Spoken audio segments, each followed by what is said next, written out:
to be a goalie and to be on the field and to be a good goalie, being a leader is something that you have to be. It's, whether you're the captain, whether you're the most raw guy, it doesn't matter. But when you're on the field and you're having success, learning how to lead a group is something that you have to do. And it's just something that carries over with you into that next world, right? Like you walk into an environment and you have a presence about you that people know that you're somebody that is a leader and you're going to step up and that things are, you know what I mean? When you're around, things are going to be okay. And you take ownership of that. And that's something for me that has really been something that has carried over big time.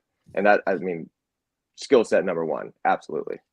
I think when you're talking about that skill set right there, when we're talking about leadership, and I do agree that is the number one skill set that transfers over, is that one of the things I've seen with a lot of young players is that it doesn't transfer over because they're confident in their goalkeeping abilities, but when they go into the classroom, they're not as confident. So, like, what do you say to that? How do they bring that same mentality to the classroom? I think that for me, it's just more of those one of those things where to be a goalie, you have to have extreme confidence in yourself and you have to have extreme confidence in that no matter what situation is thrown at you, you're going to adapt and you're going to figure out a way to figure it out, right?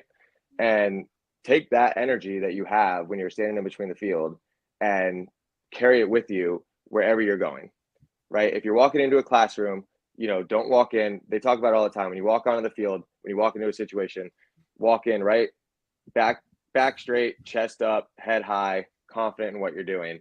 And no matter what the situation is you're walking into, even if you're walking into it away from the field, take that energy, put it to yourself in the classroom, put it to yourself if you're going into work, wherever it may be, and carry that over with you so that you know what I mean? If you have that belief in yourself in any situation that you're going into, then people are going to start radiating off of that. And, that kind of confidence, I believe that it carries over. It's funny that you just said that right there because I didn't even think about that as a skill set, but body language, man, that is a skill set we learn as goalkeepers that Oh, really does translate, man. Because like we're taught so much: no hands on your hips, no slumping over, standing straight, be attentive, all those sorts of things. And I'm just thinking about my own life. Like I need to start thinking about like as if I'm inside the 18-yard box, like when I walk into a room. It's well, crazy.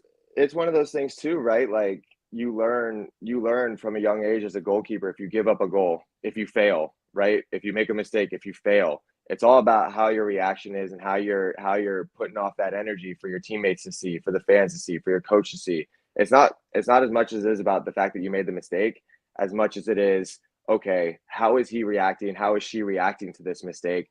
Am I still confident in what they're doing right now? Are they still confident? And even in the worst moments, right? I've made mistakes and big moments.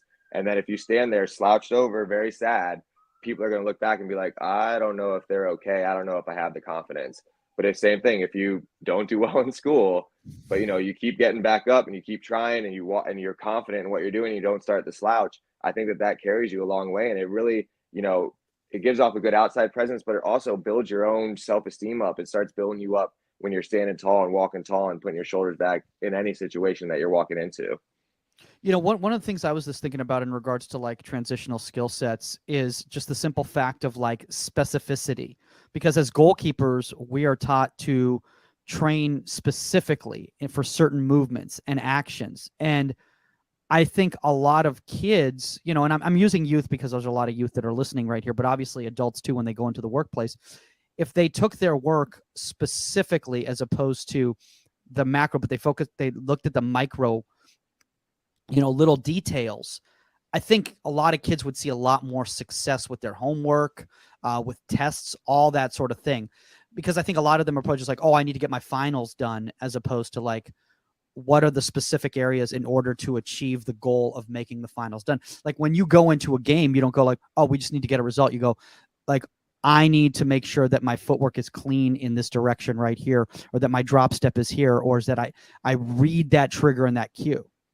It's also, I'll take that one step further too, right? As goalkeepers, you're constantly evaluating the entire situation as it unfolds, right? That's part of the process that you have to go through when you're trying to organize or when you're trying to really, get a feel for the game. It's the ball might be, right? The ball might be all the way down on the other side of the field, but then you start seeing your right back creep up. You start seeing your midfielder move over. You start seeing things space out a little bit. And you got to really observe the whole picture of what's going on and process it. And then as the game keeps coming towards you, you start to narrow in on what you need to do to have that success. But giving yourself a wide view of kind of, and like taking in information and just the amount that you have to take in and process rapidly, you know, life in some situations I've experienced, life happens pretty rapidly, but like nothing happens as rapid as the ball's on the other side of the field, long clearance, my center back is out. How do I, you know what I mean? The process that takes place in that like 30-second span of no danger to immediate danger. Things don't happen like that a lot in the real life unless you're, you know, in a dangerous situation. But there's a processing that takes place that carries over outside of the field if you're able to take that skill set and apply it to other things. You know, and I think, you know, you bringing about processing too just makes me think about, like, I'll be honest with you, I think a lot of goalkeepers are more prepared for going into the workplace or going into, you know, a school or a coaching environment than a lot of outfield players, because we are used to communicating, at least if you're at a high level. Hey, Jill. What's up? How are you? I'm good. I'm good. Can you hear me? Yeah. All right, cool. Let's try this here. Let's try you, because you should have gotten that admin request. So let's try you sharing your screen video from your end and see what happens. So I'm going to remove this guy right here from the thing. And you should have a little portal right there below the videos. Do you see? Mute, stop cam, settings, present. There you go. Yeah. Share screen. Yeah. And yeah, and you should be able to do slides, video file, share screen, all that. So I'm going to let Saskia join the stream here too. Oh, thanks. Hello. There we go. Hey, Saskia. Hey, hon. What's going on? Not too much. How are you? Good. It's a, Good. it's a big week. Big week in southern Jersey. What were you gonna say? I was just gonna say I found out that the place that I made reservations for Valentine's Day in Philly burned down to the ground yesterday. Shut up! Oh my gosh! Oh no! I just found that out. Someone texted me. Oh my gosh! She said, "I guess you're not going to tequilas for Valentine's Day." Oh no! Oh my gosh! Oh my gosh! What's this week in South Jersey? The weather? No, this week in South Jersey is the Eagles are playing in the Super Bowl. Yes, that little thing. That little thing. It also depends on if she's an Eagles fan. She is, isn't she? I am. Okay. Yeah, I am. And like my neighborhood is like a newer neighborhood, and a lot of people like migrated here from South Philly. So about every other house on my street has the Eagles emblem painted on their front lawn. Or like the flag or whatever. Yeah, something. That's hilarious. Well, they should win. So we'll see. I don't know. It's going to be tough. We'll see. It'll be fun. See how depends on how Patrick Mahomes' ankle's doing. I mean, I know this is a goalkeeping podcast, but we can talk about injuries and stuff like that when we start the show. But like high ankle sprains, I've had those before. Like I don't know how he can miraculously come back. High ankle sprains hurt. Yes, they are not fun. They are not fun at all. Alrighty. So that works on your end, Jill? Yeah, I think it did. Okay, cool. Jill, I'm going to pick your brain when we're off on just your study tactics. Okay, let's chat. Yeah, I mean, and every bit of like insight and help to make myself better is always welcome. It's funny because I feel like, other like bigger sports, when like Tony Romo, for example, went into broadcast, there was probably like a whole team to train him on the things. Yeah, they're actually mad. Did you read that article that they're upset with him? No. Like, they had to have a meeting with him and stuff like that because they felt like in the beginning he was super prepared and everything. I just came out like last week, and now they feel that he's not keeping up with the like the changes and in the game. He's not talking about it. He's just like he's not doing what he did in the beginning. Yeah. I'm sure there was a lot of people to prep him and like he had a coach. Oh yeah. But for us, they're just like, all right, here's the mic and figure it out. Oh, that was the draft. It was like, here you go. Yeah. I was like, okay. Trial by fire. Yeah. But I learned a lot. No, I mean, you're going to do it this season? Mm-hmm. Yeah. Are you going to go down? They're having like a prep thing in Vista for a day. You'll be there? Yeah. So I'll see you in like 3 weeks. Yes, coming up quick. Yeah. Wow. I was like when they were like, we'll have we'll have a game. I'd like it just to help prep. I'm like, can we know who we're watching? I know that would be helpful. Because you kind of know who you're scheduled to watch, so you study. And I was like, it's not like, hey, oh, by the way, you're doing this team. Go. Yeah. All right. Well, we'll get going here. Here we go.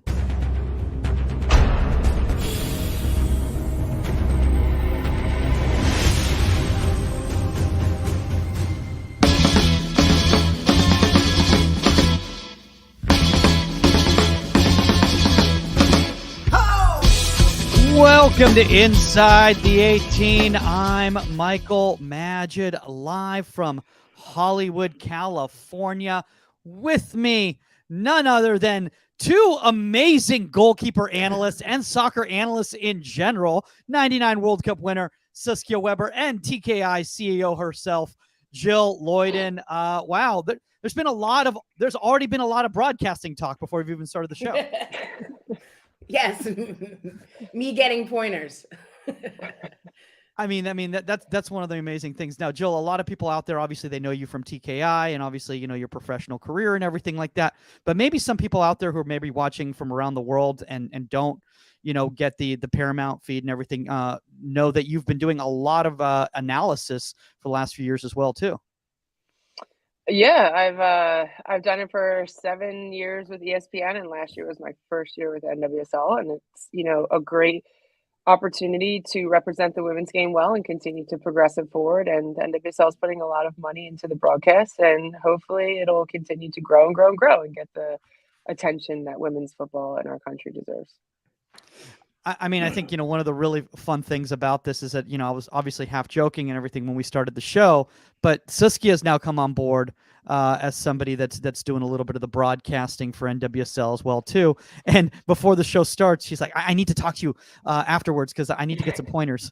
Well, I mean, look, this is I did my first season with Bally Sport last year. And then I was, the NWSL liked what I was doing and wanted to bring me on board, which I was super excited about. And I'll still do Bally Sport as well for Angel City. And then we were talking about how I got thrown into the deep end of the ocean with the draft and, trial by fire. It worked out well. I had great co-hosts and everything. I had a blast doing it. You know me, Mike. But yes, any pointers for me you don't know everything. You're not good at everything. And anytime you can get coaching, everybody out there, you get coaching. And you know how I feel about your broadcasting skills, Jill. So I was just like, okay, let's talk. I appreciate it. Yeah, it's crazy because you're like, oh, I played this game my whole life. I've known this game. It's like what I know so well. But then the broadcast side is like, you have to entertain people as well. And, you can't be monotone and boring. Yeah. I didn't think that was the issue. I think for me, it's just, yes, I need to. It's different. You look at it from a different lens. I can, if it was broadcasting and just analysis on goalkeepers all game, it would not be a problem. Right. But, here it's a different lens when you're looking at like how people are dealing with, forwards and midfielders and systems and everything. So, but by the way, Pitt women's coach Jesse Goldman right here says I'm inviting myself to that study tactic conversation. Jesse trying to get into broadcast. Oh my gosh. Well, the truth about that is I will say I'm just so excited to see so many of us like splintering off and doing like, now you have the HBO Max and and everything. And you know, and Lori is with Apple Plus for MLS, and it's amazing because when I came out and everybody's like, how come now you're in broadcast? I was like, I wanted to do it right when I retired. But unless there was only Julie was it, you know, and that was it. And it was all men. And it took forever to try to break into it. And then I was just old.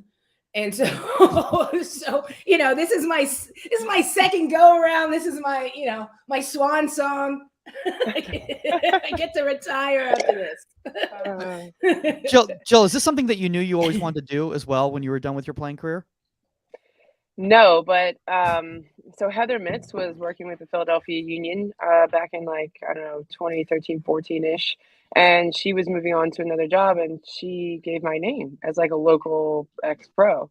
And I was scared to death of being in front of the camera. And I basically was like, all right, this is it. I'm going to try it. It scares the crap out of me, but I'm going to do it anyway. And I'm going to figure it out. And I'm going to do hard things and put myself in a situation where I have to be brave and try things. And for some reason, after that season, ESPN called, and I've been doing it since then. And I really have grown to enjoy it, even though every time I get super nervous and anxious before games.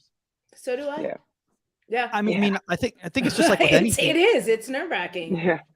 Well, it's just like with anything. It's just the amount of reps and everything like that. And it's like, I think a lot of people don't recognize the fact they're like, oh, so-and-so just came on board and blah, blah, blah. And it's going to be a seamless thing for them because they know the game so well, like you were saying, Christy, and everything. But it's just like coaching. Well, I think, you know, Mike, when I started with Bally Sport, I was just like, you know, it was the main focus was Angel City. So, you know, it was nice to kind of get my feet wet with something repetitive in a sense. Now it's the entire league. So, and granted, Angel City played every other team and stuff, and that helped. But, you know, now it's, you know, I'm not doing not just doing Angel City games. So I think that I'm nervous, but I think if you're nervous, it means I'll prepare and I'll be focused and have fun, and we'll have fun. And if I mess up, you mess up, whatever. As long as I don't curse, it's fine.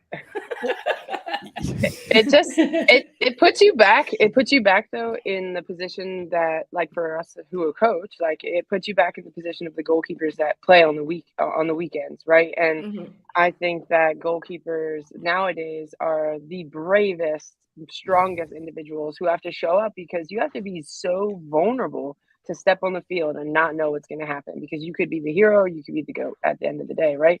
And broadcast puts you right back into that exact same position where you're showing up and you're vulnerable because you're sharing your ideas and you're sharing your knowledge of the game with the world, and other people might not agree with you. Yeah. Right. And the NWSL fans are a very passionate fan base that really cares about the way that the women are being portrayed. So it is high scrutiny and high criticism. But it's such a great pep talk right now. No, I'm just kidding. You did bring up a really good point right there, Jill, in regards to, like, when you're talking about, for lack of a better term, a smaller pool, a niche, and let's say as opposed to like the men's English Premier League, right, where there's a lot of casual people that will tune in and watch a Manchester United men's versus Liverpool men's match or whatever. A lot of the times when it comes to MLS or NWSL or anything like that, you've got a fan base that's probably about as knowledgeable as you are.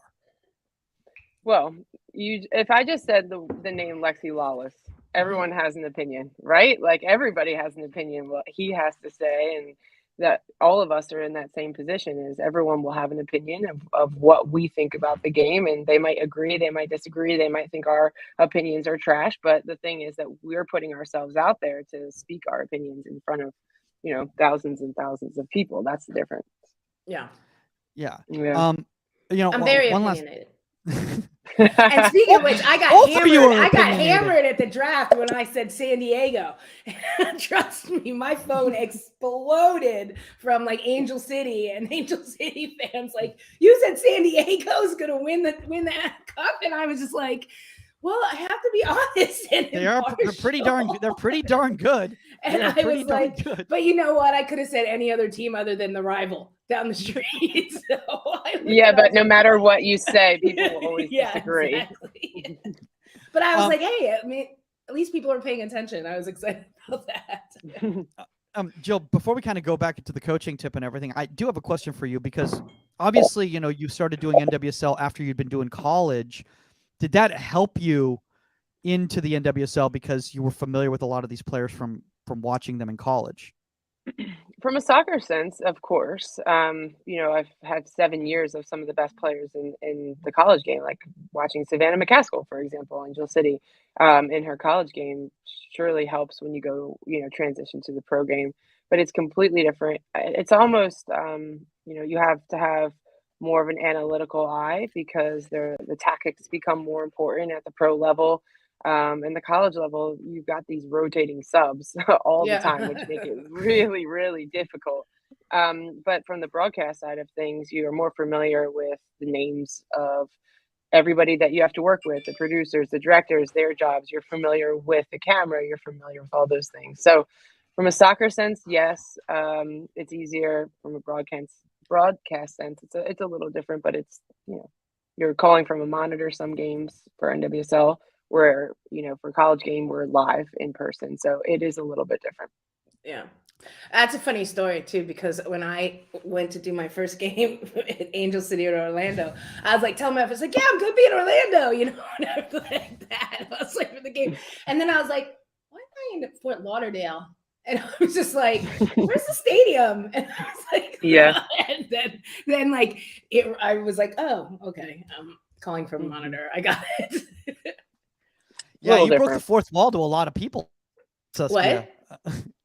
You said you broke the fourth wall to a lot of people there, Saskia. I was just, but it was cool. And you know what? It is different. And I haven't done it live, which I think that'd be interesting too. Like I would love to do it live.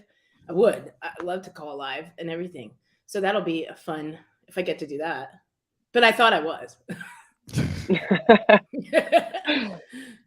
Yeah, I was gonna say, one of the fun things about all that is like when you're kind of learning, about the behind the scenes stuff, Jill, and this is kind of going to go back to the coaching thing because I think a lot of people out there, when they see a program like a TKI out there, and they're like, wow, it's just seamless how this thing just runs so efficiently. They're just so well versed in the terminology and all that sort of stuff. But as we've talked about on this show before, the amount of preparation that you all put into that program, a lot of people don't see that. Yeah, it's a lot goes into it. I mean, the first time I ever did a broadcast, I was shell shocked because I'm looking into the camera, which I already have death fear of, right? I'm looking into this camera. I'm talking to the host, so it's the two of us, the camera. I've got a director in my ear. I've got to continue on with this conversation. And meanwhile, calming my nerves and anxiety of being on national TV and also listening to two people in my ears. I'm like, oh my gosh, my head is spinning. So yeah, but you've had to run a session with you. It. You've had to run a session with like 10 U9s before, so that's nothing, We've come a long way. Let's talk a little bit about convention because we didn't get a chance to do this live at convention because of some different circumstances and everything. But why don't you kind of wrap up your thoughts on convention, what you saw, and how your presentations went? Sure. So I was on the Wednesday night, and I was asked to do a presentation pretty late. There was someone else that dropped out, so I was local. They asked me to do it. I said, of course. My initial thought was, oh, the pros will still be around, so I'll ask them. And then I thought to myself, well, that's like a perfect world, ideal setting to be able to use professional athletes. So I used some 12 and 13-year-olds that we get to work with at TKI.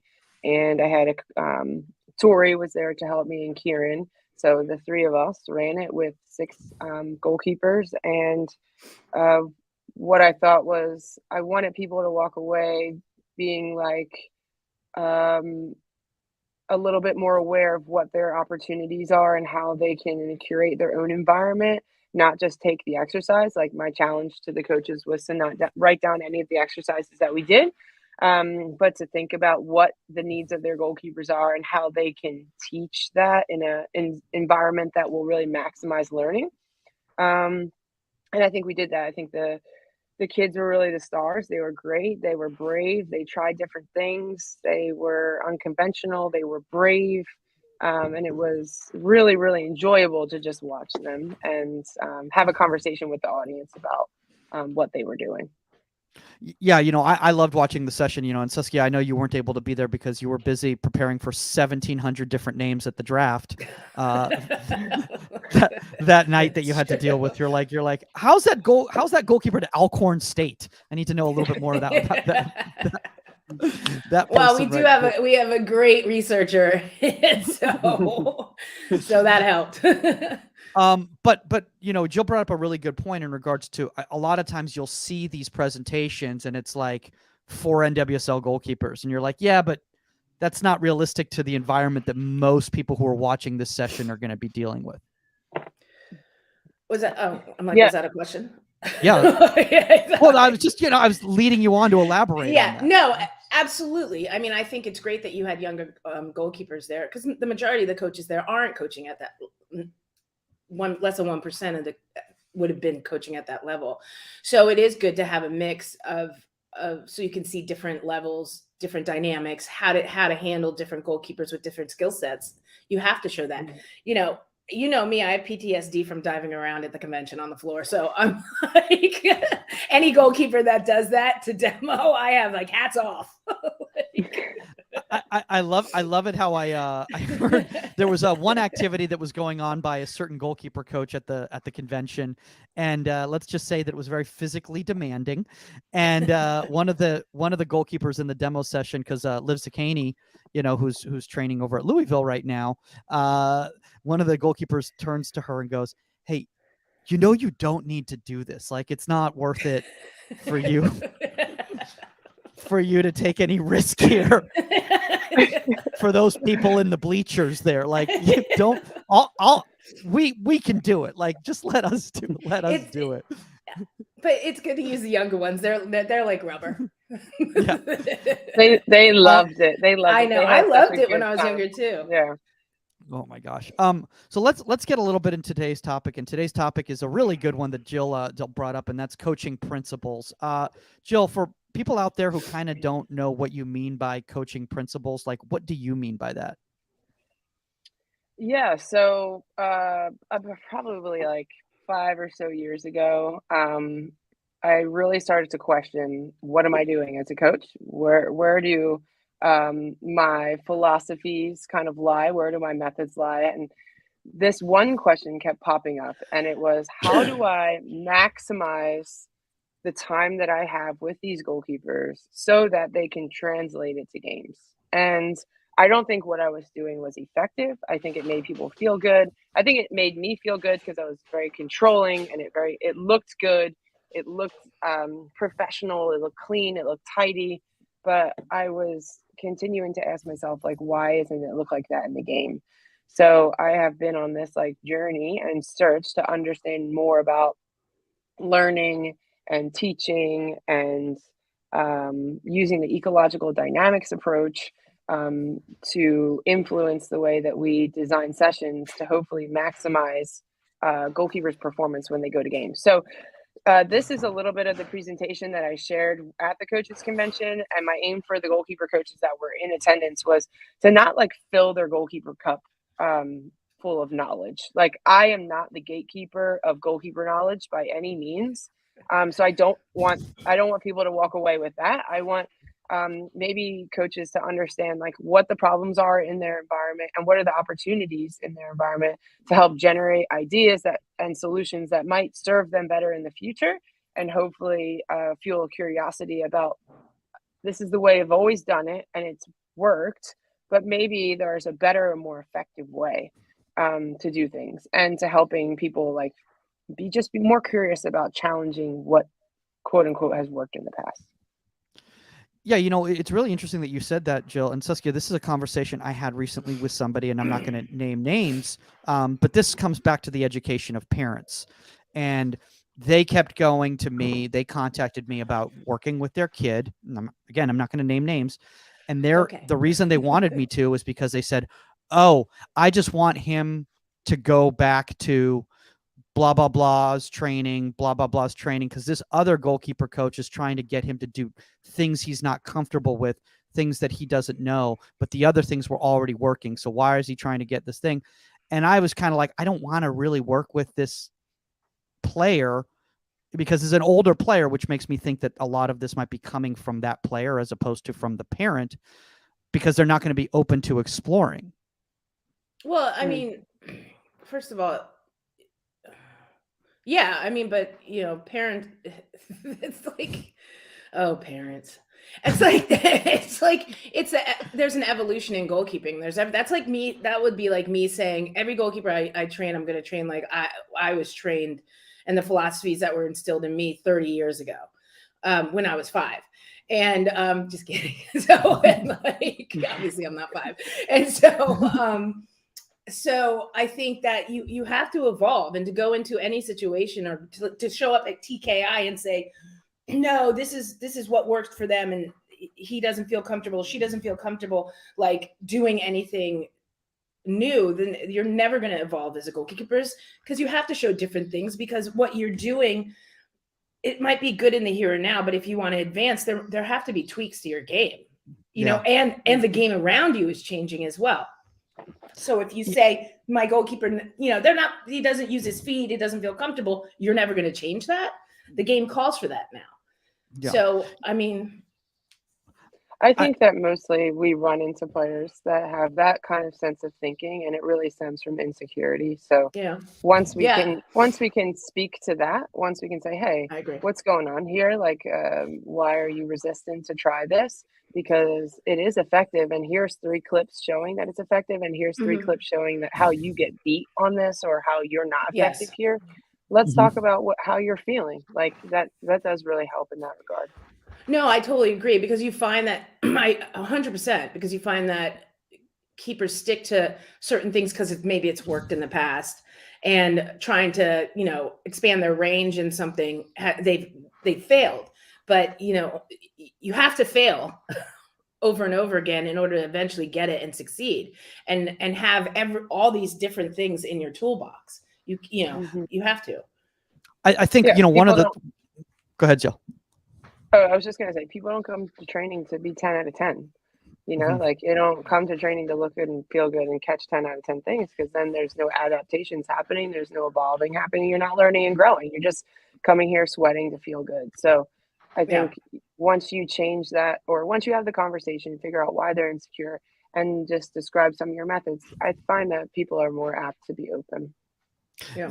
I think one of the things that I was just thinking about right here, and again, I'm just brainstorming here because I don't know this person's mindset or their thinking or whatever, but you brought up the whole failure aspect. And I think especially a lot of parents, when their young player is going through the college recruiting process, they're so worried about their kid not showing well at a showcase or a trial or anything like that, that they're like, well, let's just keep it consistent, because they look clean this way, and there's no mistakes or whatever.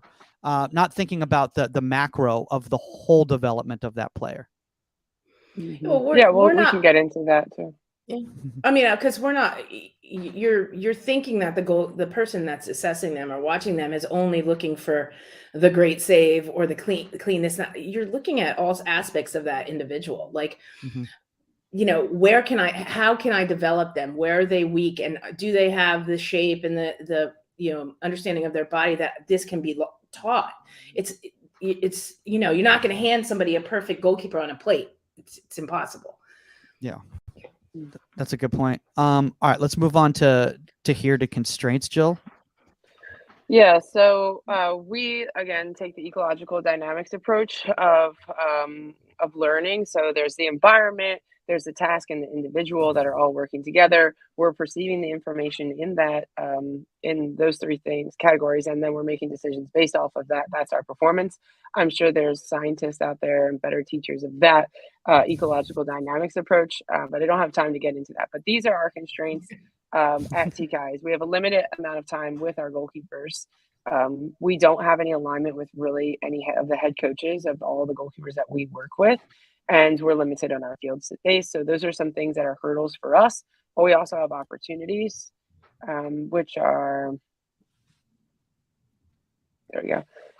We get to prioritize both the tactical and individual awareness for every single player. So our hope is that when players come to training, that when they leave, maybe they have a better understanding of who they are as a player, maybe their strengths, and ways to play to that strength more, and maybe their understanding of the game is better. And our hope is that we create a broad experience for each goalkeeper, especially at the younger ages, so that they have as many tools as they need and they can refine those tools as they get older. And, once they get to the college or pro game, they can pick which tools they want to use in which circumstances that fit within the game model of the head coach. And the last opportunity for us is to explore scenarios that they might otherwise never get any attention or feedback on.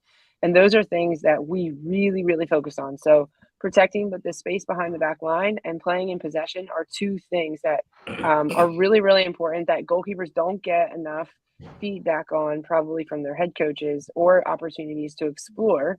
And typically the only time they're getting chances is in games. And our fight, flight, or freeze sometimes with the anxiety and the pressure of the games doesn't allow us to maybe logically or rationally make these decisions. We're making them out of emotion. So our opportunities, our aim is to give them those opportunities to understand more about the game so that they can make better decisions. One really good thing that you said right there, and and Saskia, this is something that I've been thinking about, is just the fact that, like, when we're talking about at the youth club environment, a lot of the times, because of space limitations or time limitations or whatever, a lot of club coaches, once they put their goalkeepers into any sort of actions with the team, it's for the benefit of the team in regards to shot stopping scenarios, goal scoring opportunities, that sort of thing, as opposed to integrating them in high positions in a scrimmage type situation. Well, yeah, and you also have to look at their limited practice times as well. I mean, they're not, it's not pro. They're not practicing every day, and and they have limit, whether it's 3 days a week or whatever it is. So they have to make the most of the amount of time they have with the full team on the field as well. Unfortunately, that usually ends up with, yes, the goalkeeper gets thrown in towards the end of practice, and it's some absolutely unbelievable, like, shot stopping drill that's like near far slot, and you're just getting blown into the back of the net. So unfortunately, but I think what I liked what Jill said is that you have to, especially at the youth level, you have to give them as many tools, like we said, as you can, because you're not working individually with the team and the coach. You're not the goalkeeper coach on their club team with them solely, understanding the philosophies of that. You have to give them all the tools so that when they go to back to their club teams, they can decide for themselves as they get older and as they get, into college and everything, like you said, which tools work best with this coach, with this system, with this team. But if you just coach a youth to play for that coach and that team and that situation, then they're limited when they move on. But I see that a lot, Jill. I see that a lot. I see a lot of, and I don't want to focus on negatives or whatever in the youth game, but I see a lot of goalkeepers that are trained to play for that club as opposed to develop as a goalkeeper to play at whatever level they want to play at. I think it is harder to create a broad brushstroke. I'm not sure for what reasons. I'm sure there's winning comes into it, performance comes into it, egos, all those things. But for us, it's, let's just try to create, as broad of an experience as possible so that players can think about it from this way. You have a 9-year-old who just starts playing soccer. You're not going to tell them they're a center back and they have to play center back for the rest of their career. Because if they just played center back, they might not know that they're actually a really good 9, right? They might not know that they're a better outside back than they are center back, but they're never going to know that until they try. And the same thing with goalkeeping. You might not know how good you are at solving pressure if your coach just tells you to lump it long every time. Yeah. So that's why we try to create a broad experience, as well as just more well-rounded goalkeepers. There's goalkeepers at the highest level right now who are great shot stoppers and can't do anything with the ball at their feet. And that's not what we're trying to help these goalkeepers do. So broad experience for young players, and as they get older, they can continue to refine certain aspects of their game. I think that that's ahead. key about something like TKI and everything. And it's fortunate to have TKI. Not everybody has it, but because a lot of club teams have a goalkeeper, like whether they have a goalkeeper coach or not, that bounces around from team to team and gets like maybe 45 minutes at the most with a goalkeeper that week and everything. Most goalkeepers do have to outsource their training, more than field players feel that they do. And that helps to build better, well-rounded goalkeepers. If honestly, goalkeepers out there, if you're just sticking to your club goalkeeper coach and you want to get to another level, you're going to have to find more training, and you're going to have to find training, in my opinion, outside of the club. Yeah. It doesn't always have to be, right? But I do find that if we can just fuel the curiosity of a goalkeeper, then they can start to maybe come up with ideas on their own too, and like start thinking about the way that they want to play. And that when, if they're training with me or they're training with you, they're not saying, well, Saskia, Coach Jill's telling me to do it one way, you're telling me another way, which one should I do? They think to themselves, well, Coach Jill told me this, but that doesn't feel comfortable for me. And so I don't want to do it that way, but there's another way that Coach Saskia said that works better for me. So I'm going to do that one. And so, verbalize the more people you get to work with, the more opinions you get to hear to see which one works for you, for sure. But ultimately, it really does come down to the goalkeeper of exploring which method works best for them in which scenarios. And it might change, as they get older and, taller and more physical, all those Absolutely. Things. And I've had goalkeepers come up to me and say, well, you taught me this, and this, my goalkeeper coach at high school, whatever, is teaching me this. And I was just like, well, talk to me about what you think about it. Like, have the discussion and like, let's break it down. What exactly are you being taught that you're uncomfortable with? And let's see the positives in it and how you can find a middle ground with both. And if this fits for you, but you have to have those discussions, kids out there.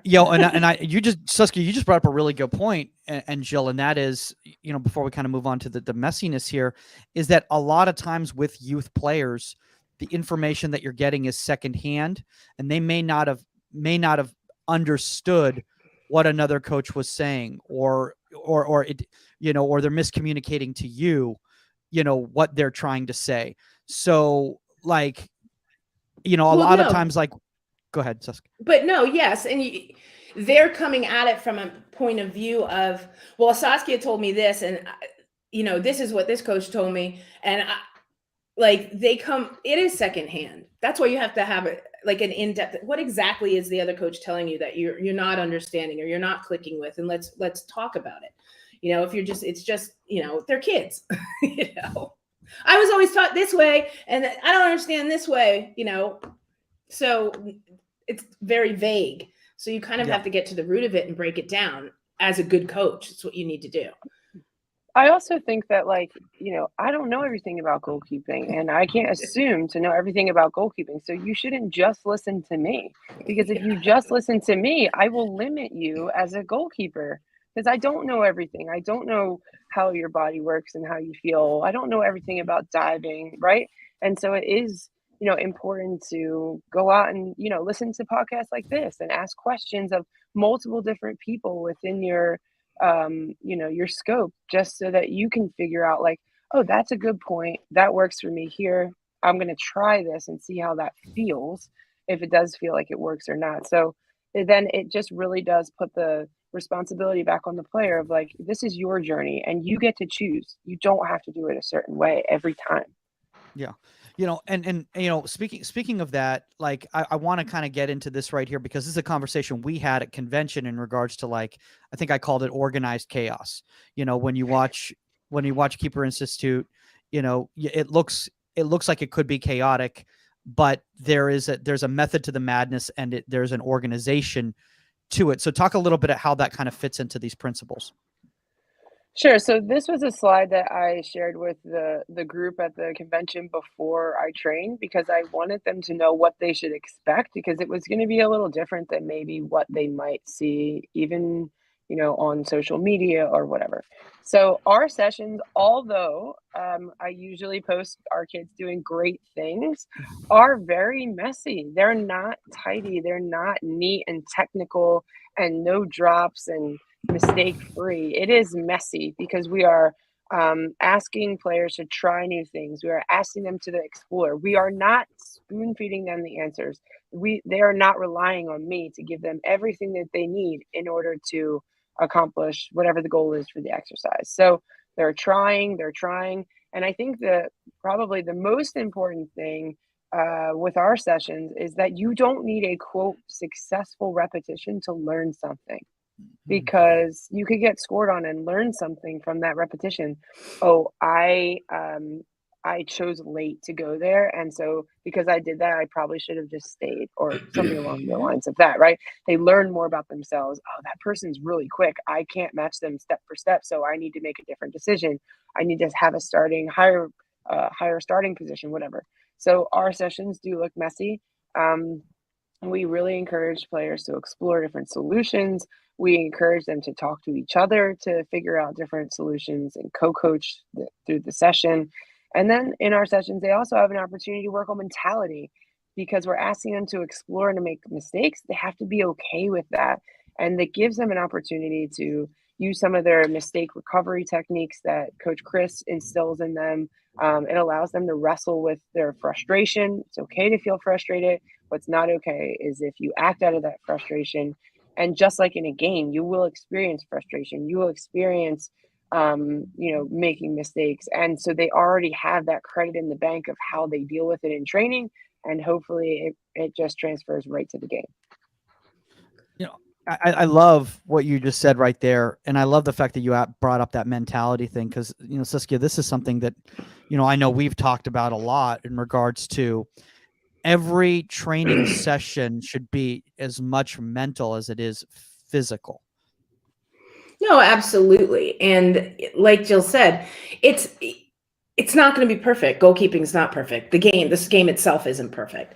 And, and it is, how do you respond? What are you learning in the flow of a game or in a session where, you didn't make a save, and are you able to self-coach and with the next one, make the adjustment instead of Jill having to spoon feed you and say, okay, stop. What did you do wrong there? But can you do it in the flow as well? Because in the game, you have to understand it and I'm not going to stand up on the sideline and be like, you should have done this from there and on this and that. You have to have those tools, and that is mentality. And it is what coaches and teams are looking for, is like, how do you respond to the negative, and how can you make those adjustments? That is another level of goalkeeping.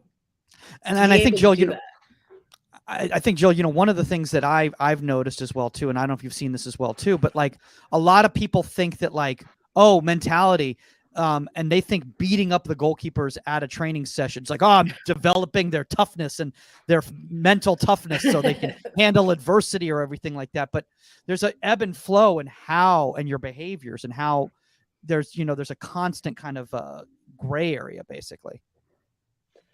Yeah, I think that, training like this helps them to wrestle with their identity so that they don't need to rely on the external for validation, which is like a really big thing with this generation.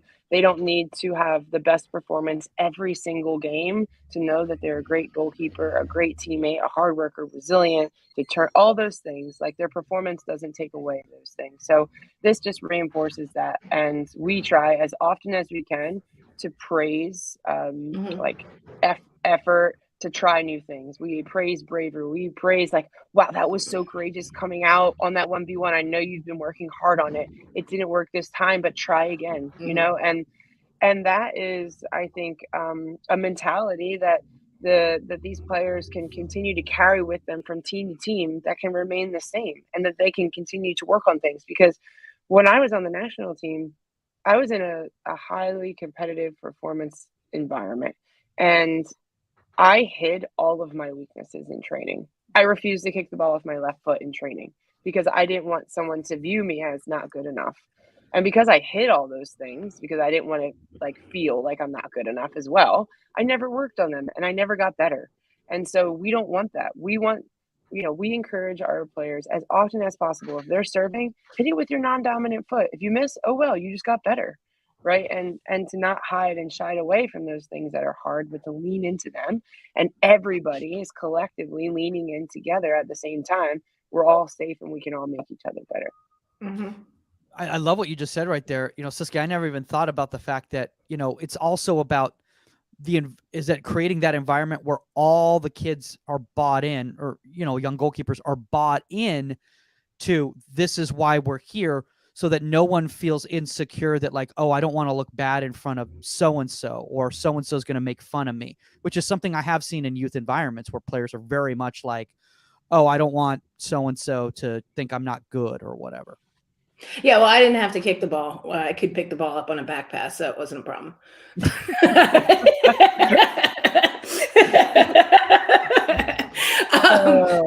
No, but I actually love what you said, because I think kids out there listening and people are, let's say, wait a minute, Jill, you got to the national team, the best team in the world and everything, and you had to hide. You weren't perfect at everything, and you had to hide those flaws, and you didn't get better. Wait, once you get there, you don't have to grow anymore. You always have to grow, and you always have weaknesses, and you're never going to get better if you hide them. And you're absolutely right,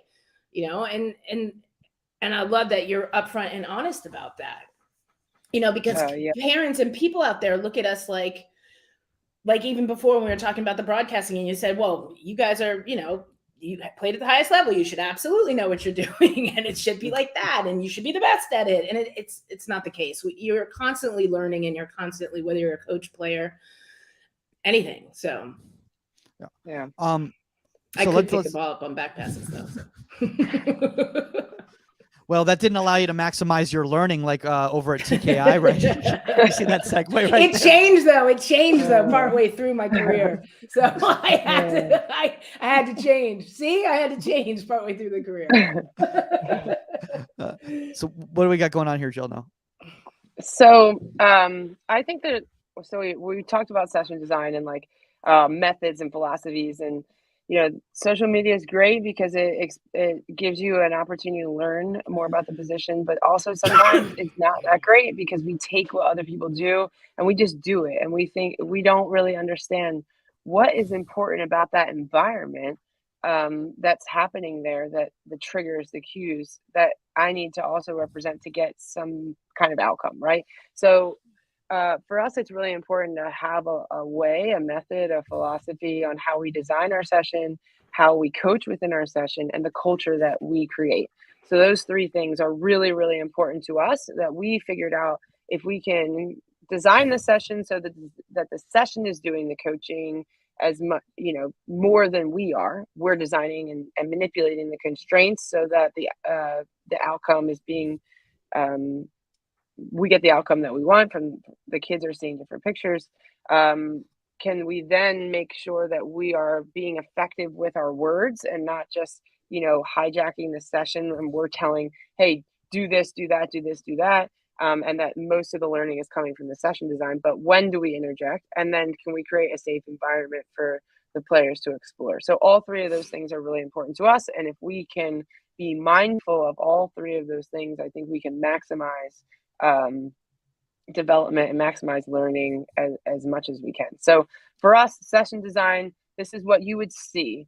So we want to make sure we're designing an environment that has lots of repetitions, but it's not repetition after repetition, it's repetition without repetition. So there could be tweaks, there's changes, not anything can happen because we want to make it scalable, but there are decisions within the exercise that we're focusing on a task, not just the solution. We're not telling them that you have to spread. We're giving them a task of, here, figure out this 1v1 off of this touch. We're making sure that there's our environment is rich in cues and triggers, so it's representative of the game. So that way they can perceive the information and then their action is coupled with that, and it's based on what they're seeing. We constrain the exercise to afford new ones, and that we scale the exercise so that it meets the desirable difficulty for each individual person, even if it's within a group. So think like Goldilocks and the Three Bears, not too hot, not too cold, right in the middle for each player. And I think that that's really difficult to do when you're working in like a group of 5 or 6. It is doable. It just takes a little bit more planning on our end. Yeah. So, go ahead, Jill. No, I was going to go to the next one. Okay. Feel free. Before you do that, can you just really quickly, one thing I want to bring up here, because this is a mistake that I've made in my career, and hopefully I'm getting better at it, but designing sessions for that final action, as in like the whole point of the activity is the solution, as opposed to the scenario, the problem, and then allowing the player to come up with a solution. What advice do you give to coaches that fall into that trap consistently? I think, we just have to make the environment rich in as many cues and as triggers as possible, because it allows for exploration of what final action they want to choose. Mhm. So let's take this, for example. Let's just talk about a 1v1, right? I think there are people who are shading only smother. There are people who are big in blocking or spreading, and all of them are effective, right? There's not one way to manage that maybe 50-50 or 60-40 type of situation. However, it's going to be up to each individual and what works best for them. And so if I set up an environment that they read a touch and they make their decision, that's great. If they continue to block or spread, and I think that they need to continue to improve smothering, okay, instead of constraining them and saying you can't block and smother or you can't block and spread anymore, instead of doing that, I'm taking away all the decisions. I'm telling them, if you get possession of the ball and you distribute it to this mini goal, you get a point. Right. So I'm not telling them what to do. I'm just manipulating their task or manipulating the environment, whichever one, and rewarding something else, maybe, that might get the outcome that I'm trying to see more of. So that would be my, I guess, suggestion. Less Oh my gosh, I talking, love- more changing the exercise, I guess. Yeah, I'm And going you to have shut to up on be that very, you have to be very adaptable and flexible, because you probably design a session and you think about, what am I expecting to see from this? Like maybe what are some expected errors, but there might be some things that fall outside the lines of what you expected, and you have to be able to, on the fly, not just spoon feed the answer, but maybe manipulate or change the exercise so that they're nudged in a certain direction, but still not telling them, hey, you have to do this. Oh my gosh, I love that. My head just exploded. I'm just thinking about loud how many times when I've been frustrated because the session design has not been getting the outcome that I want, that I've been bringing up the outcome that I'm looking for, and then moving on, as opposed to just adjusting. I love that. And then seeing if it changes it. Wow. All I right, think you raise a good point. Yeah, I think you raise a good point, which I will tackle at the end, about like, how do you know if it's working and what success looks like? So I'll tackle that at the end. So what you'll see is the session design. What you'll hear is teaching. So we're praising decisions over the outcome. I really I want our goalkeepers to be successful, but they don't need to make a save every time for me to be excited about what I'm seeing. If they're trying to be more aggressive, they're trying to be a bit more proactive, and even if it doesn't work out, they're still learning. I'm going to encourage them to be brave. Hey, this is a great time for you to try things that are uncomfortable, and I want you to be brave. I want you to put that ball, on your left foot, for example, and even if it doesn't feel comfortable or it breaks down, just try it anyway. You're going to get better. Reminding them, Mike, you are capable of being brave in phase 2. You can do this. I've seen you do it before. Sometimes they might need that reminder that they are capable. We set a really high standard, a really high challenge, but we equally support them as much as they need in that high challenge. We don't want training to be mindless robots. That's what they do in school all day. We want it to be really challenging. They find that really, really enjoyable. So we give them that high challenge, but we also high support. And even before sessions, I might say, you guys, I'm really going to challenge you. Are you up for that today? Do you guys want to be challenged? And they'll tell me the truth. Yeah, or not really, just hit the ball at me a little bit more and give me less support today. Is they might have like a really difficult day at school where they had so much to think about, and hey, just let me figure it out on my own, or I need a little more support today. We align our feedback. So if I'm telling you, maybe, hey, how can you change that decision to fall more in line with what your strengths are? then I'm not giving them feedback about they're in possession. I'm not giving them feedback about, their angle of support. I'm trying to get them, I'm not trying to overload their working memory. I'm just trying to get them to attune their attention to the environment and the task that is really important to us at that moment. And then we use questioning a lot, like not yes or no questions, but maybe questions that are open-ended that might have different answers for different people. And then everyone maybe might, give their answer, their solution. And now everyone's thinking, well, I could have done that a little bit different. Or hey, does that work for me? I don't know. My physical constraints are a little bit different than Mike, so I might have to make a different decision. And then, we all get to learn from each other. And I think that training is better when they are working together rather than just waiting for me to give them an answer. I mean, one of the things that you were just saying right there, by the way, I need help in learning how to give open-ended questions as opposed to answering the question when I'm telling the question. That happens to me. That happens to me a lot. Your but rhetorical questions. Yeah. And I'm going to ask this to both of you all, obviously, both of with your experiences, coaching at the youth level and everything.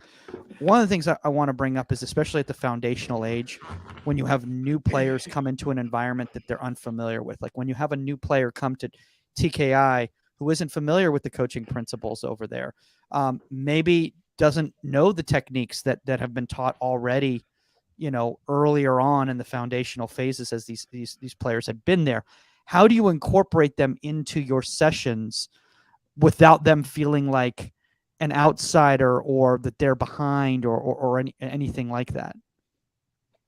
Yeah, so I think it's important. So I heard you say like foundation techniques and things like that.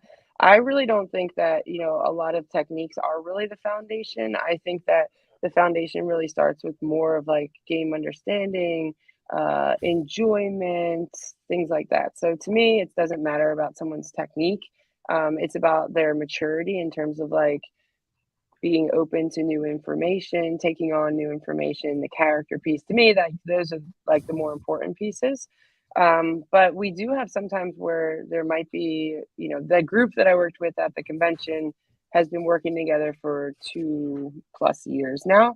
And if someone new comes in, they have to have that same like maturity to fit within that group. They might be very off of skill level, but they still have that like hunger, that curiosity.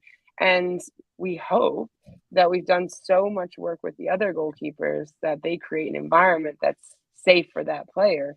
They're encouraging that player. They're giving each other feedback and they're asking, hey, what did you see there? Which includes you, even if, you might not use the same wording as us. You might have a different opinion, which might make you better that we haven't even thought of yet. Mm-hmm. Right. So I think that it's really important to either your culture is designed or it's set by default. And for us, it's designed because we are really intentional about, like what you said, if that new person were to come in, that they're included, that they're safe, they're seen, mm-hmm. they're heard, they're encouraged, that they're still having fun and they don't feel like, oh, I'm the worst one. Nobody cares about me. Right.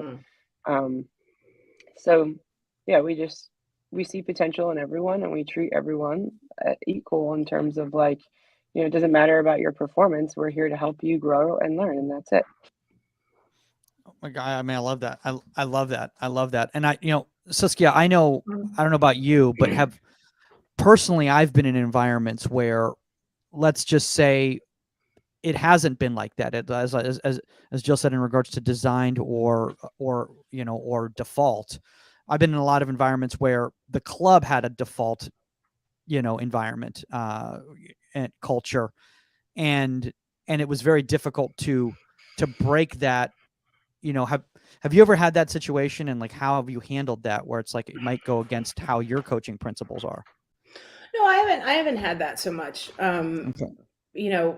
Thankfully, like I've been left to my devices when it comes to coaching, and I've been surrounded by coaches that understand that whether I'm not the expert, but I'm the expert in the goalkeeper coaching in our group and everything. But I think I sat here and listened to what Jill was saying, and all I can think of is like a freshman coming into a college team.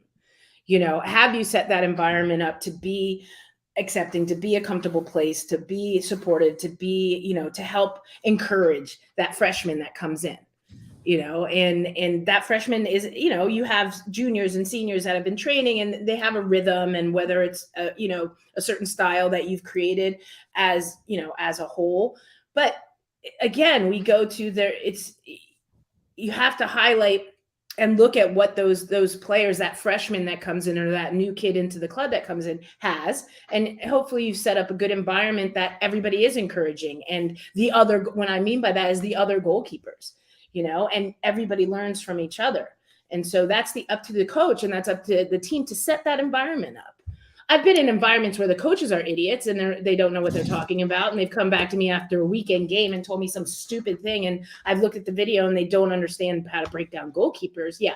But my goal, like I've made sure that the goalkeeper environment is a positive one, and one that helps build, whether you're a new goalkeeper or, you know, a veteran.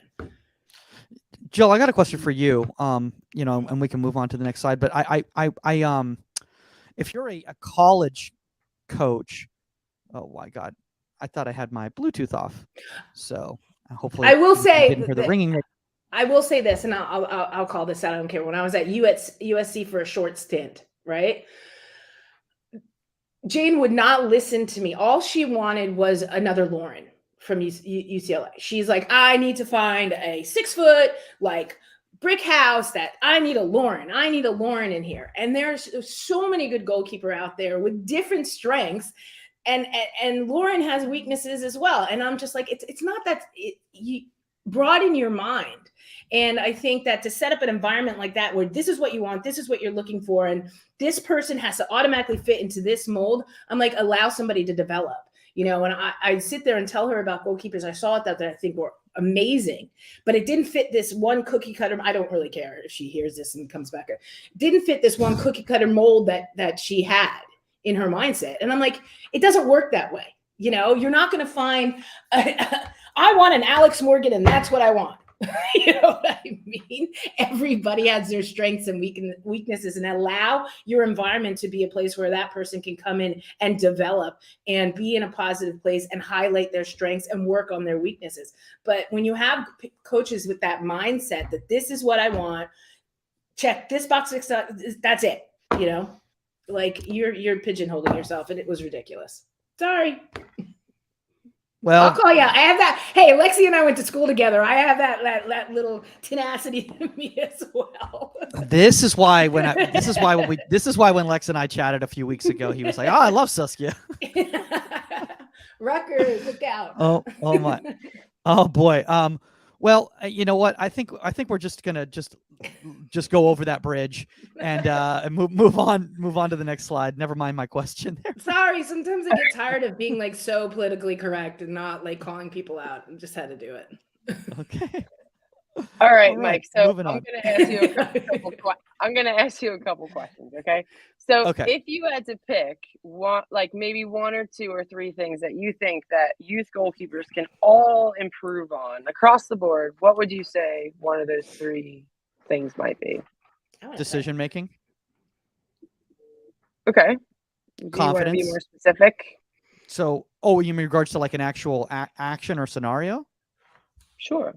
Okay. I will say defending the area. Okay. I'd say youth goalkeepers have a lot of trouble with defending the area. They understand defending the goal, but defending the area is so massive, and they don't understand a lot of times how they fit into the spine of the team, because they're not integrated enough, that they have trouble, that they kind of work in compartments, like balls in the final third, balls in the defensive third, yada yada. If that makes sense. Yeah, no, I totally agree. I think defending the goal area is a massive weakness amongst youth goalkeepers, at least the ones that we're getting to work with. That is a really big area for improvement. But let's take in possession, for example, because Okay. that's what I have on my presentation. So, Okay. That's a good one, Gosh Mike. darn it, Let's- you said what are 3 areas? And I knew what I was gonna say, but I think it was in Yeah. possession. So go ahead. But generally, I just want people to think about that question. Like, where do you want to help serve your goalkeepers? Like, what are their needs? What are the top 3 needs that they have right now that you're seeing are a big deficiency? We're seeing protecting the goal area, the athleticism component, and the in possession is really lacking, right? So, where would you start as a goalkeeper coach? Okay, so how do you design a session? How do you design the environment? How do you design something to help them in possession, right? So I think it's important for us to identify what is the job of the goalkeeper in possession. So Mike, what would you say is the job of the goalkeeper in possession? This will be different for everyone, right? We'll all define this different. I think the job of the goalkeeper in possession is to be support. I don't think it's necessarily the goalkeeper's job to break lines. I think that that's an added bonus, but it's majority of movement off the ball to be an outlet that's necessary in order to keep moving, finding the best ways to move the ball on the point of attack. Okay, that is great. However, for me, I want to make sure. No, sorry.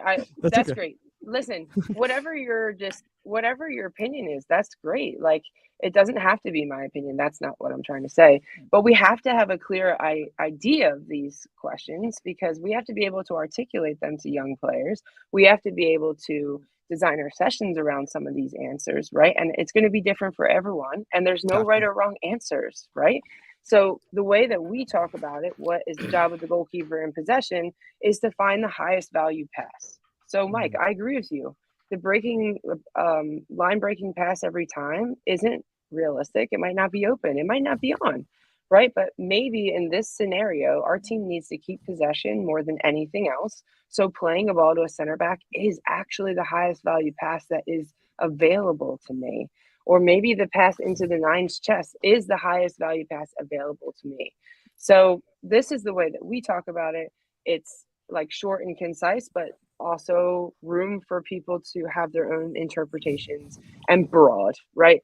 So I think, when we're talking about, just watching social media and doing what someone else is doing, these are some of the questions that might help us figure out, like, our coaching principles, the way we want to articulate these things to kids, because the longer that my answer is about what the job of the goalkeeper is in possession, the less they're hearing and the less they can accomplish that. So let's just move on with playing the highest value pass. Great. So we came up with our principles of in possession.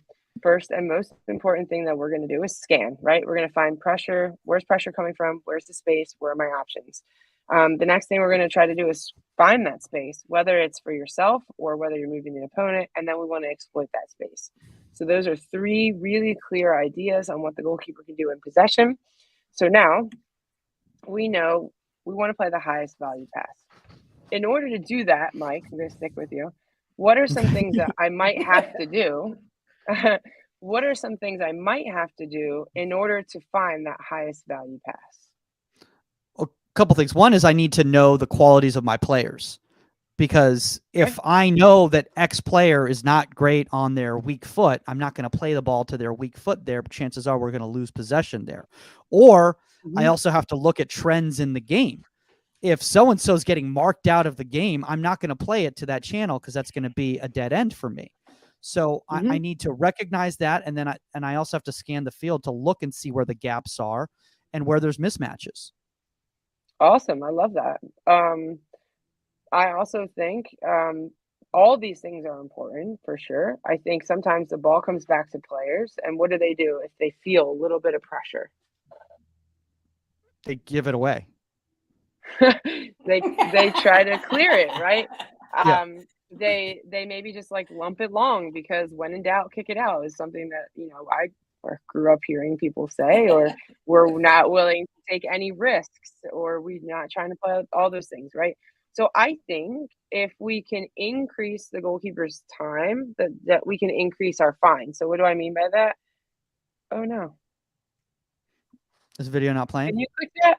Can you click that video, Mike, or no? No. I think you might have to play. You might have to share your screen in your presentation. Okay. So yeah. Are you cool with that? Yeah, of course. Jill, this is your show. This is the Jill Loyden Show, presented by Inside the 18. I'm chilling. Saskia's like, I'm glad I'm not getting these questions. I'm good. She's making lunch, All right. Okay. Oh no. Is it coming up? It's telling me that I have to change my system preferences. Okay, well, anyway, I guess we're not going to be able to watch my videos today. So essentially, if we increase our time, then we can increase our fines. And so what are some ways that you can create space or time for yourself? Do you have any ideas? Do you want to answer? What are ways to find space for yourself? Well, first off, my starting position. Like, I think a lot of times, Love it. Yeah. Love it. Any other ideas? Being able to create depth to allow myself time to play with the ball, as opposed to being too close to the player. For sure. If you were to ask your goalkeepers these questions, would they have answers? Hopefully some of them. Yeah. So again, first of all, Mike, I really appreciate you being like the voice of Inside the 18 right now, and I'm putting you on the spot. But no, you're doing great, Mike. Yes, he's doing great. Guys, if you want to take this course too, you can I just think it's really important for us to have a clear idea of ways to help our goalkeepers develop with whatever area you want to help them with, right? Like the in possession piece is really important to me. And so we've come up with different ways to do that. So like you said, Mike, you can move into space and change your angle of support, right? We've always been told, if my videos aren't going to work, but we've always been told, show outside the goal, because if the ball goes under your foot, it will go out for a corner instead of a goal. But like, how many times is that really you've seen that happen? I can count on one hand in my career how many times I've seen that happen, right? Really not that risky. So we could present on the opposite side of the vertical middle. We could backpedal to receive the ball, right? A lot of different ways we could move into that space to receive it. We could take a touch into that space. Ball comes back to me and I'm feeling pressure from this side. I could simply take a touch into that space, or I could stay where I am and I could ask for the ball into that space. That way I get rid of the touch. My head goes up. I can scan. I can find options while the ball's moving away from pressure without me having to put my head down, take my touch, get my head back up to then find out where my options are. So, Jill, I have a question. I have a question.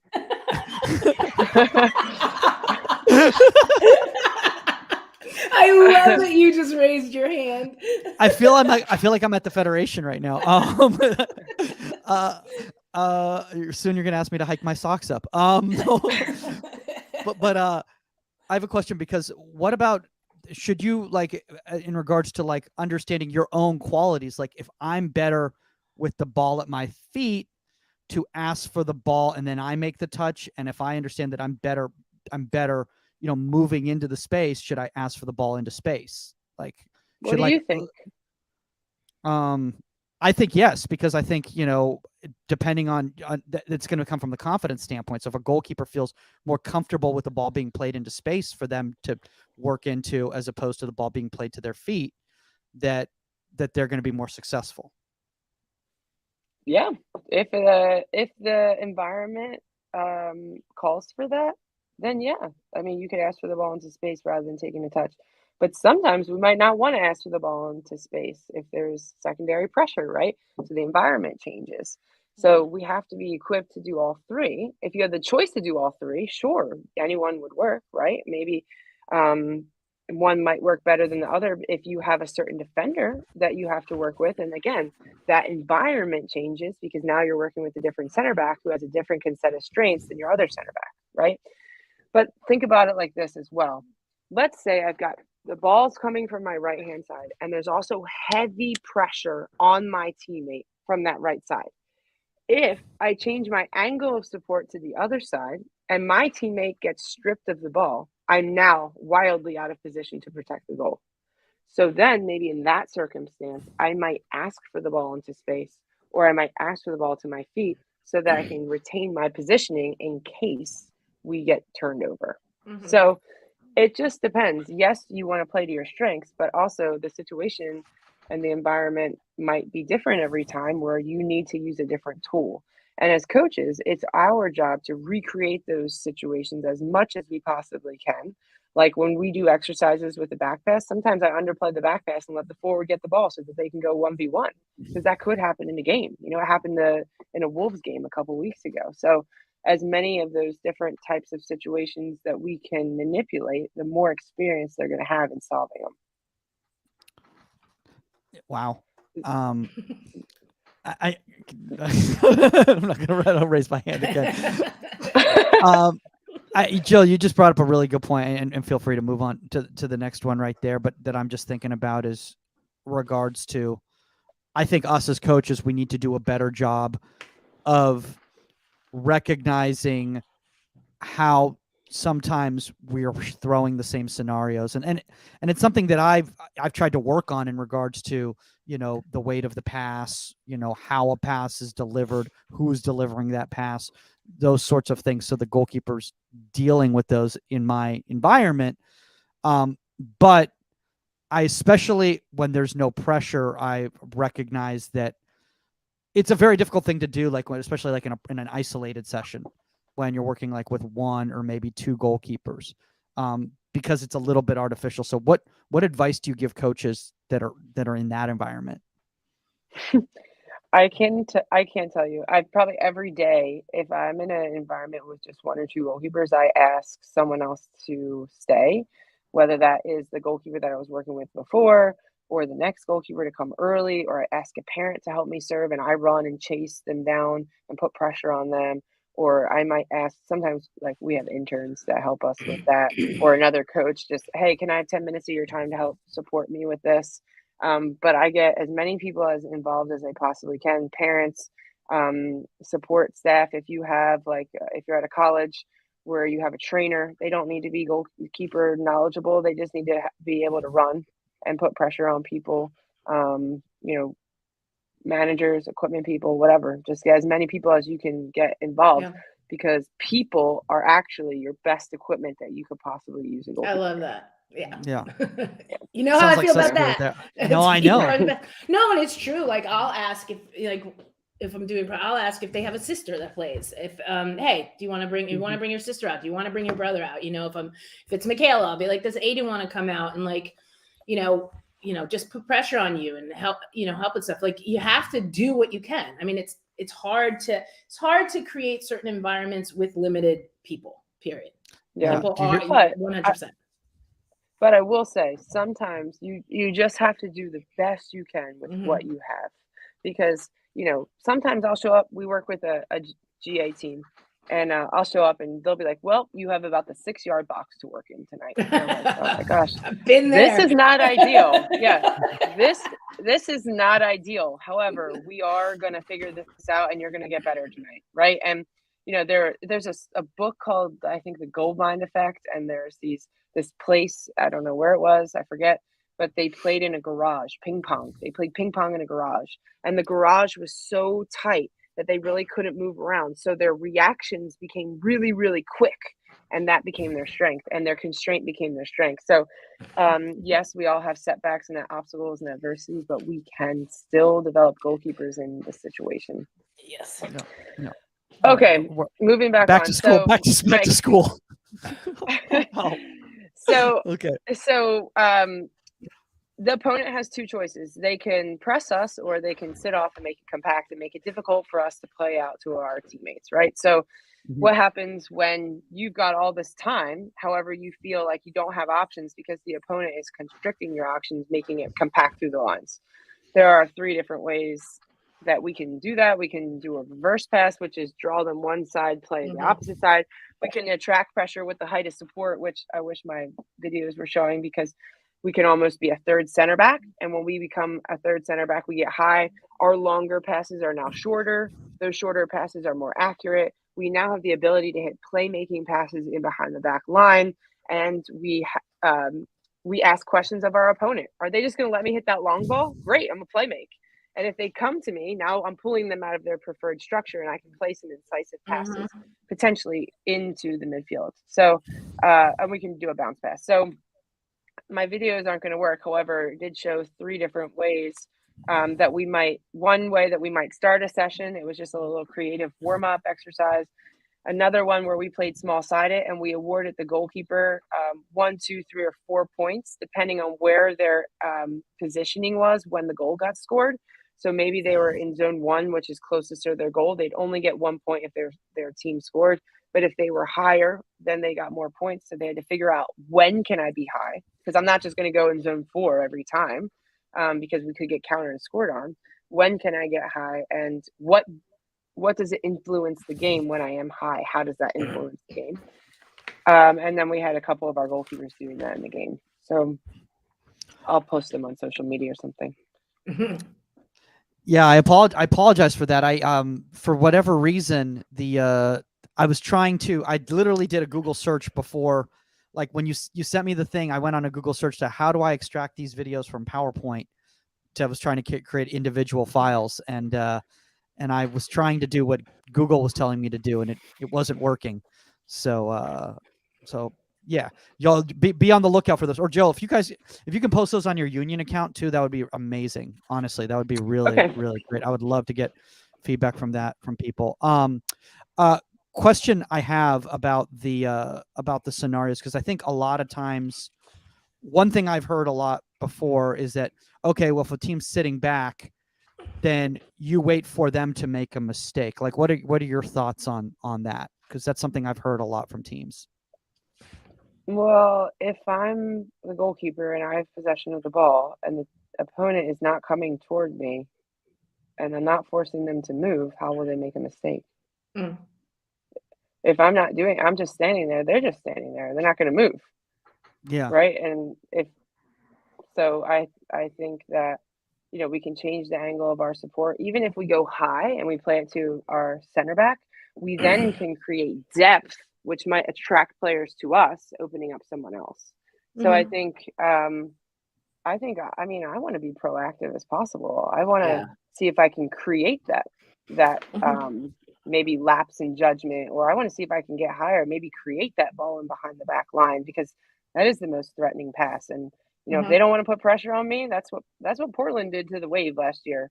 And Kalen just brought the ball up high, found Taylor Korniak, who headed it in for Alex Morgan to go 1v1 against Bella Bixby. And that game plan didn't work. So then they're going to have to change and put more pressure. And when they do that, then other things open up and you can exploit that. So, yeah. Yeah. All right. Well, let's see. And there you go. and scene. And full circle, and now we're back to announcing. Let's go. By the way, we're like well over an hour, and no one is dropping off. Everyone's just like staying on with bated breath right here. So we're moving on. So I love what you're saying right here in regards to success. Because I think there's a lot of, lack of a better term, misunderstanding about what success is. Yes. So after my presentation at the convention, I was chatting with you, and you said that you spoke to someone in the audience, and they were saying like they appreciate what we do and what we put out on social media, but they tried our exercises and they don't work. And that really got me thinking. First, it pissed me off. And then it got me thinking, if I'm being honest. I was like, what do you mean they don't work? Well, and then I thought, well, how are you defining what success looks like, right? Because, when I was out in the field with those players, they were glad that person wasn't standing right next to me. Jeez. They were all doing, incredible things, and they were being brave, and they were trying, and they were failing, and it wasn't perfect. But that's also 2 years of creating that environment. That's 2 years of trying new things and letting them explore and letting them find out more about who they are. And like, I can't walk out of the TKI at the end of the night gauging my success of that session based on if they save the ball or not, or if they quote unquote got it or not. That's not what success looks like, because we are in this for long-term development, right? We are in this for long-term development. If I wanted to get a short-term feel good, I would strip away everything. I would strip away and impoverish the environment of all triggers and cues, and I would just do technical something. And of course, most people, if you strip everything away and you just do some kind of technical thing, they will improve in that little time. But as soon as they leave, they're going to forget that. It's just very instantaneous improvement, but it doesn't mean it's going to translate to long term. So for us, we're about long-term development. And if the goalkeepers that we're working with were brave and willing to try new things, if they have a deeper self-awareness, i.e., like maybe understanding more about their strengths, maybe understanding more about their identity, who they want to be, what they're capable of, where they can improve, if they have a little bit more awareness, that's improvement. That's success to us. If they enjoy it, that is success. They want to come back and do it again, and they want to try again, and they want to compete, and they want to have fun. That is success. And over the course of years, they will get better. And that is what we're looking for. We're not looking for, session to session, but, over the long term, in 6 months' time, can you find a penetrative pass? Can you change your angle of support in a game? And that will be the only indication is if it is working or not. Yeah. I love that, because I think I've fallen into the trap myself personally, Saskia, and I don't know if you have, probably not, but I have, where I have I've gotten frustrated because I have felt that, there hasn't been any growth for a specific amount of time with a player. And I started taking that on internally on myself, and that like, it's my fault that there hasn't been any internal growth. As opposed to, for lack of a better term, trusting the process, or recognizing that it's just about me putting that in their environment, and every player is going to grow at a different level. We don't know when learning occurs, right? There's not a specific moment that you're like, learn that, nailed it, got it, committed to long-term memory. I'm going to use it in the right context the rest of the time, right? Yeah, but one of my favorite things is, again, you're not at their games either. So, are you basing their growth on their sessions, or are you, one of my favorite things is when after that time and after, so when those players come back and be like, oh my God, in the game, I've started doing this and it's really been successful. And like, it's what we've been doing is starting to translate, and having kids say that to you. But it's all at different time periods, just like Jill said. It's not, so if you're putting that pressure on yourself, Mike, like, how do you know it's not translating? Like, is it from your individual 1v1 sessions, or have you gone out to their game and see if, like, after this time, they have changed on the field, they are implementing things? Yeah. But I also want to validate your experience, Mike, because sometimes it can be frustrating. You're like, what can I do? Like, this is really hard. And like, I just feel like no matter how many ways I'm spinning this, it's not working. They're not getting it.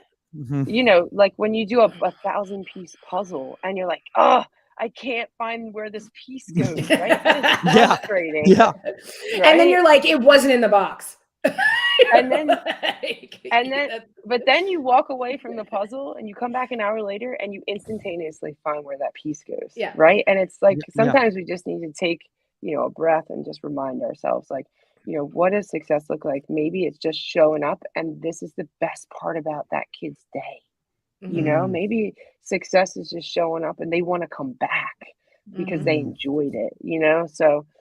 But I do want to validate your experiences that sometimes coaching can be frustrating. Yeah. Oh, a lot of times. Oh, yeah. My gosh. Is there anything more in here, Jill? In this? Hi, Sergio. By the way, I saw your hi, Saskia. I just want to give that shout out there. I mean, Jill, that was fantastic. That was just incredible. Honestly, I felt like I was in school, in a good way. I felt like, and I felt like I was being challenged, which I feel is important whenever we have these conversations and everything. Yeah, what I was going to kind of say in regards to all of this, I think a lot of what you're showing right there with this session design, with this presentation and everything like that, is that this doesn't happen overnight, and you need to be, as a coach, this prepared in order to understand what your goals are and what your principle and utilizing your principles properly. Yeah, I think we can just work backwards from the game, what we see, and these things are ever changing, and we don't know all the answers at TKI. We don't assume to know all the answers. We're not the only ones that are trying to figure this out. It's just where we are right now in our journey, and we're constantly trying to revise. And we have to remember as coaches, as much as we ask our kids to be brave, we need to be brave as coaches too. Try things for ourselves that are like maybe outside the box, or maybe like, oh, I'm going to challenge or try something new. We also have to be brave in that, and then be able to reflect, like, am I going to try that again, or how would I change it? Because even some of the clips that I was going to show, I was going to say, I would have amended this if I could. Like, when I go back and do this again, I will change it. And that's okay for us as coaches to say. Yeah. I have a question, and maybe I'll ask it to both of you, and get Saskia's thinking hat on as well too. Saskia, what would you know? Not going to do it like that. But what advice do you give to a coach, especially a young coach who's still finding out what their specific principles are? I mean, again, it's just that you're constantly learning and growing, and I think that'll come together as you go through the process. If you're talking about young coaches, but you have to be open to learning. You have to be open to changing, and adapting what you thought were your right principles, and tweaking that. But that'll go through your entire career. I mean, you can have your base principles eventually, but I mean, mine have always changed. Mine have changed, like, over the years and everything. I'm not set in my ways. You can't be. You have to be open. Do you agree, Joe? Yeah, this is a really good question, Mike. I'm like over here racking my brain. I think, I think your point earlier was great. It's like, this has taken us 5-6 years to come up with 3 slides to figure out who we are and how we're going to do that. And, it's not even like the end product it's continually evolving. But I think that it's important for us to know what our strengths are as a coach and where we want to improve, and then relentlessly pursue those areas and understanding them more.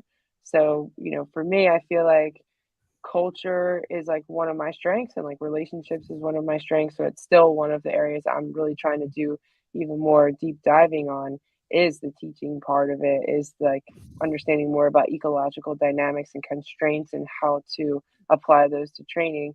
And it's just, trying and reflecting and amending and evolving and adapting, just like we're asking our goalkeepers to do. Yep.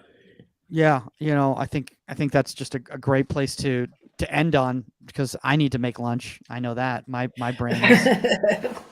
I've never done. I didn't know if I have double days. I have to do another session later today with Jill, where we're going to take a different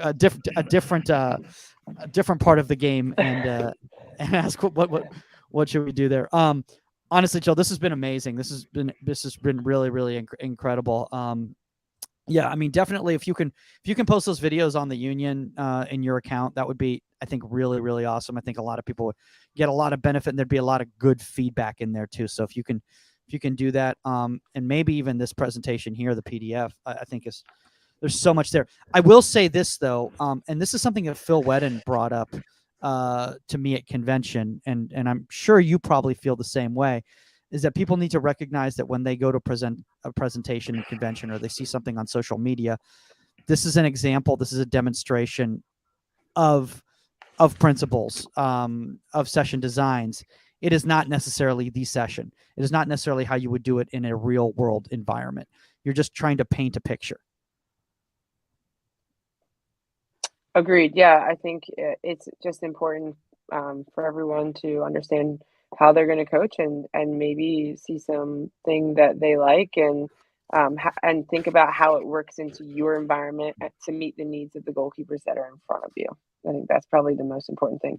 And last thing, Mike, I just want to just thank you again for answering my questions. They were a question more toward the listeners to like hopefully get people to reflect on like, can we answer these questions and would our goalkeepers be able to answer them?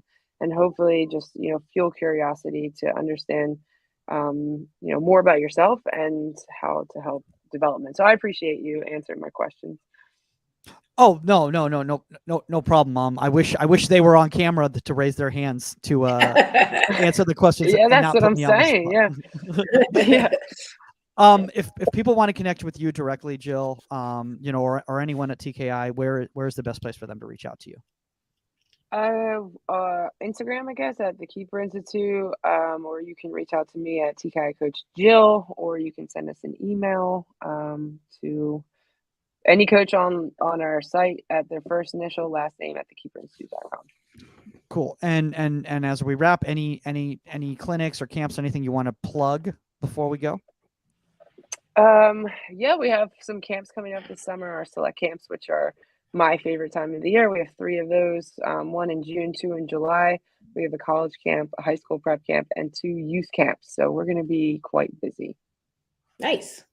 Awesome. And obviously, guys, if you want to reach out to us, you can reach out to us at contact@insidethe18media.com if you have a guest suggestion or a topic suggestion, or at Goalkeeper Podcast on the Union app as well. We are being pretty diligent on checking all of those and trying to communicate and engage with you all. And if you're not on the Union yet, that's literally the thing that's scrolling down on the ticker right there, which I'm very proud of myself that I figured out how to do that. I saw that today. I was like, wow, we have a ticker.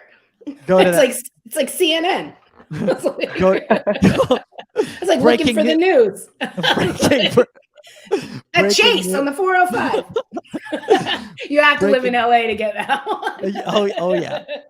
Breaking news at Saskia Weber. You can reach out to her directly at S Weber on the Union app. You can reach out to me at Michael Magid on the Union app. That is all the time on Inside the 18.